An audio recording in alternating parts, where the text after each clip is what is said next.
Hello and welcome to today's video. Today we have some important news out of the state of North Carolina, where Democrat Willie Nickel, the only other Democrat in the race for Senate at this time, has officially suspended his campaign and has endorsed Democrat former Governor Roy Cooper in the North Carolina Senate race. Now this has some very important ramifications for 2026, seeing as Roy Cooper just yesterday announced he was running for this Senate race. With him now in the race, the Democrats have been rallying behind Cooper as the prospective Democratic candidate. And I did a video yesterday going over Roy Cooper and the strengths he brings as a candidate to this race, namely his election history in North Carolina going back to the year 2000 and his very impressive governor wins in 2016 and 2020, and why Roy Cooper is such a strong candidate. Willie Nickel, who's the only other Democrat in this race, who's a former U.S. representative from North Carolina's 13th district from 2023 to 2025, he was looked at, if Roy Cooper decided not to run, as the likely Democratic candidate. But with Cooper in the race, it's very clear that Cooper was going to be the Democratic nominee. Willie Nickel withdraws from this race and now officially endorses Cooper. And this is in not a long list, but a pretty notable list of Democrats that have been shoring up support for Cooper now. He has the endorsement of Kamala Harris, Kirsten Gillibrand, and Chuck Schumer, now Willie Nickel, Deborah Ross, Jeff Jackson, Josh Stein, and Anderson Clayton. All very high notable Democrats in their own regards. So Roy Cooper is clearly going to be the Democratic candidate in 2026, and Willie Nickel dropping out of the race really just summarizes that or cements that and says that Roy Cooper will be the Democratic candidate. The Republican side, things are a little bit more wide open as we wait for the official announcement from RNC Chair Michael Whatley, who's expected to be in the race by August 3rd, 2025, with the backing of President Trump. We've also seen some very top Trump allies already rule out running, like Pat Harrigan, Richard Hudson, Greg Murphy, Mark Robinson, Laura Trump, Mark Walker, all of which arguably could get the endorsement of President Trump but have declined running. Very strong indications that Michael Whatley will be the Republican candidate and have the backing of President Trump. Now, if you're unfamiliar with the prior video I've done, if you have not checked that out, I do encourage you to check that video out after this one, as I do go more in depth on North Carolina and how things stand on this race. But right now, this is going to be one of the closest races in 2026. Inside Elections, Cook Political Report, and Sabbath Crystal Ball are three top political prediction websites. They all have this race listed as a toss-up. Tom Tillis, the Republican senator who is deciding not to run for re-election in the early polling, showed that Roy Cooper was leading him by around 2 to 3%, sometimes even 4%, depending on the poll. Laura Trump, when she was considering running, Laura Trump versus Roy Cooper showed a poll that Roy Cooper was leading by 2 points. If you're unfamiliar with Roy Cooper and his election history in North Carolina, the most notable election was back in 2020, where he won against the Republican Dan Forest by about 4.5%. And then in 2016, he defeated then Republican Governor Pat McCrory by 0.22%. So those are both of Cooper's governor elections. And those are very notable because at the presidential level, Roy Cooper on the same ballot when Donald Trump won the state of North Carolina by 1.3% in 2020, and when Trump won the state by 3.7% in 2016, Cooper was able to win in both instances.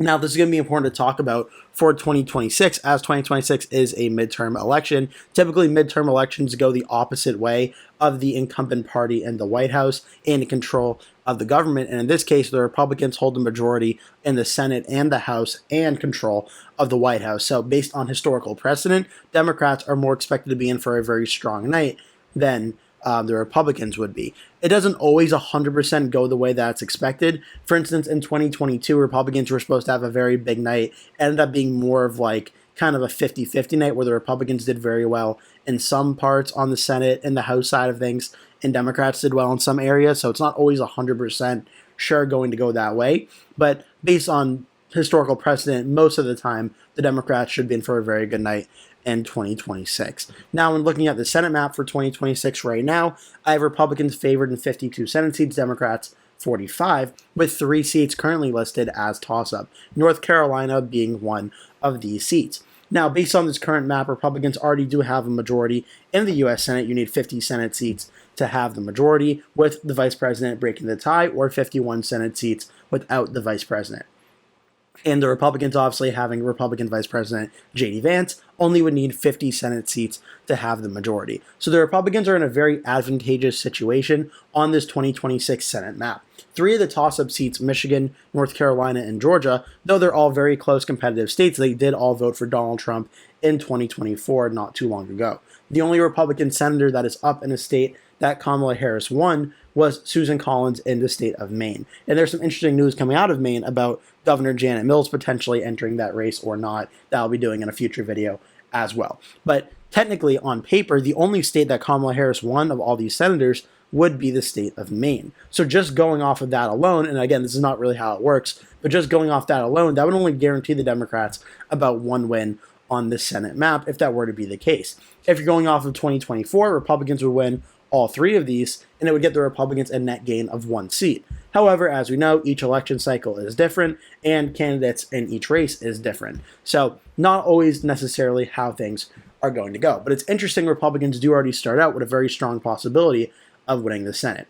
Now, it is worth noting Democrats are trying to expand the map by not only going after Michigan, North Carolina, Georgia, and Maine, but Democrats are also trying to target Ohio, Iowa, Nebraska, and Texas as the most notable places where they're trying to expand the map and get either Democrats or, in Nebraska's case, independent Dan Osborne elected to the Senate to give the Democrats a strong chance at doing so. However, at this point in time, even given the national environment, which I'm expecting to be more Democratic friendly, I think the Republicans are more likely than not going to hold on to those Senate seats in those 4 states. So North Carolina, Michigan, and Georgia are going to be the 3 Senate seats that get the most amount of attention, with some potential in Maine if Janet Mills runs against Susan Collins. That could change things as well.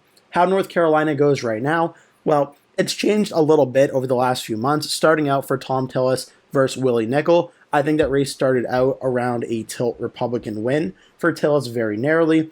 In a generic Republican versus Wiley Nickel, I think it would probably start out in the lean Republican category, but Roy Cooper is a very strong, unique candidate. Now that Roy Cooper's in this race, it's likely going to be Roy Cooper versus Michael Whatley. I think this is going to be a very close, expensive Senate race that's probably going to break some records for the most expensive Senate race in the history of the United States. If it doesn't, Georgia may break those records, but I think one of the two will become the most expensive Senate race in the history of the United States, and which party wins this Senate race could be very important for a lot of reasons.